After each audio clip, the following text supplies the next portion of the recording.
বাংলাদেশের বিদ্যুৎ নিয়ে কত শত গল্প। গ্রাম, বন্দর কিংবা শহর ছাপিয়ে নদী পেরিয়ে বিস্তীর্ণ চরেও বিদ্যুতের আলো। শুধু যান্ত্রিক জীবনই নয়, গ্রামীণ মানুষের জীবনশৈলীও বদলে দেয় বিজ্ঞানের এই অনবদ্য আবিষ্কার। ব্যক্তি থেকে রাষ্ট্রের অর্থনীতিতে যার বিকল্প নেই এই বিশ্বে। কৃষিক্ষেত্র থেকে শুরু করে তথ্য প্রযুক্তি সবকিছু নির্ভর করে নিরবিচ্ছিন্ন বিদ্যুতে। কিন্তু জ্বালানির সংকট আর বিদ্যুতের যে ঘাটতি একসময় বাংলাদেশ সয়েছে, তা পরতে পরতে থামিয়ে দিয়েছিল উন্নয়ন যাত্রা।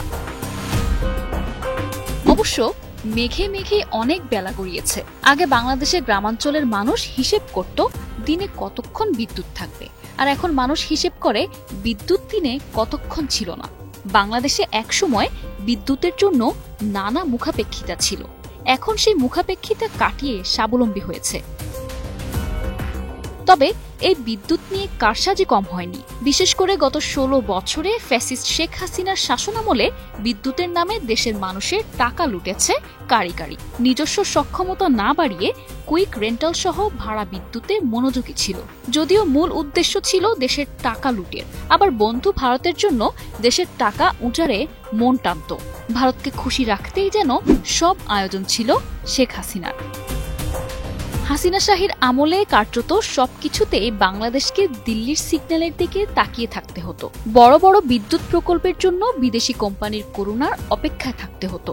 গত 1.5 দশকে শেখ হাসিনার দীর্ঘ স্বৈরাচারী সরকারের আমলে বিদ্যুৎ ও জ্বালানি খাতে ভারত নির্ভরতা অনেক বেড়ে গিয়েছিল।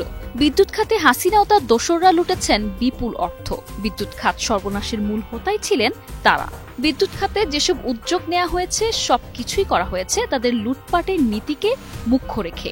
বিদ্যুতের যেখানেই তারা লুটপাটের সুযোগ পেয়েছেন সেখানেই তারা চেটেপুটে খেয়েছেন। বিদ্যুতের স্বয়ংসম্পূর্ণতার ঢোল বাজিয়ে আসলে বিদ্যুৎ খাতের 12টা বাজিয়েছেন স্বৈরাচার হাসিনা। তবে সেই দিন শেষ।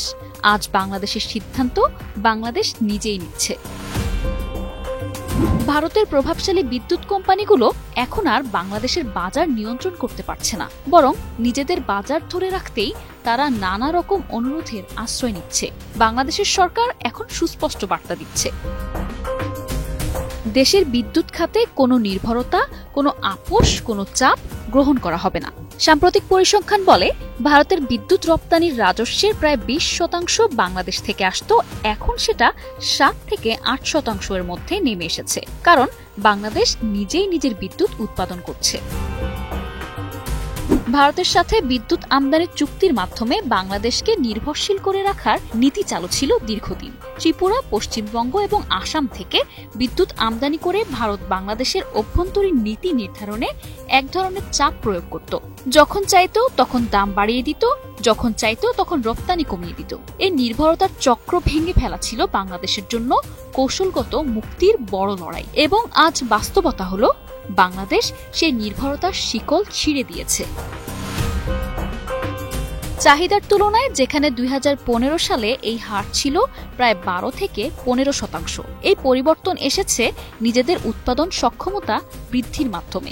দেশীয় গ্যাস ভিত্তিক বিদ্যুৎ কেন্দ্র, কয়লা ভিত্তিক বিদ্যুৎ কেন্দ্র এবং নবায়নযোগ্য বিদ্যুৎ উৎপাদন বেড়ে যাওয়ায় বিদেশি বিদ্যুতের উপর নির্ভরতা প্রাকৃতিকভাবে কমে এসেছে। এখন দেশের মোট উৎপাদিত বিদ্যুতের 95% এর বেশি নিজস্ব কেন্দ্রে উৎপন্ন হচ্ছে। আর এই স্বাধীনতা বিদ্যুৎ সংরক্ষণ ও সরবরাহ ব্যবস্থাতেও এসেছে। এখন দেশের 97% গ্রাম পর্যন্ত বিদ্যুৎ পৌঁছে গেছে, যেখানে এক সময় শুধু শহরাঞ্চলে এই সুবিধা সীমাবদ্ধ ছিল। পূর্বে ভারতীয় বিদ্যুৎ আসত প্রধানত সীমান্ত এলাকার কিছু গ্রিডে, যা ব্যবস্থাপনাগত ঝুঁকি তৈরি করত। এখন সেই ঝুঁকির জায়গায় বাংলাদেশের নিজস্ব গ্রিড কভারেজ তৈরি হয়েছে। কুমিল্লা, ব্রাহ্মণবাড়িয়া, চাঁদপুর, সুনামগঞ্জ এসব এলাকায় এখন দেশের নিজস্ব উৎপাদিত বিদ্যুতে চালিত হচ্ছে। বিদ্যুৎ উৎপাদন খাতে সবচেয়ে বড় অগ্রগতি এসেছে নিজস্ব প্রাকৃতিক সম্পদ ব্যবহারে। দেশের অভ্যন্তরীণ গ্যাস ক্ষেত্র থেকে সংগৃহীত গ্যাস দিয়ে এখন দেশের 50% এর বেশি বিদ্যুৎ উৎপন্ন হচ্ছে। পাশাপাশি কয়লাভিত্তিক বিদ্যুৎ উৎপাদনের জন্য পায়রা, রামপাল, মাতারবাড়ির মতো মেগা প্রকল্প বাস্তবায়ন হয়েছে। এগুলোতে বাংলাদেশ নিজস্ব তত্ত্বাবধানে পরিচালনা করছে অর্থায়ন, নির্মাণ ও রক্ষণাবেক্ষণ। নবায়নযোগ্য জ্বালানিতে বাংলাদেশের অগ্রগতি ভারতের তুলনায় ইতিবাচক। এখন পর্যন্ত দেশে প্রায় 700 মেগাওয়াট সৌর বিদ্যুৎ উৎপাদন সক্ষমতা স্থাপিত হয়েছে। 2025 সালের মধ্যে এই ক্ষমতা 2000 মেগাওয়াটে উন্নীত করার লক্ষ্য রয়েছে।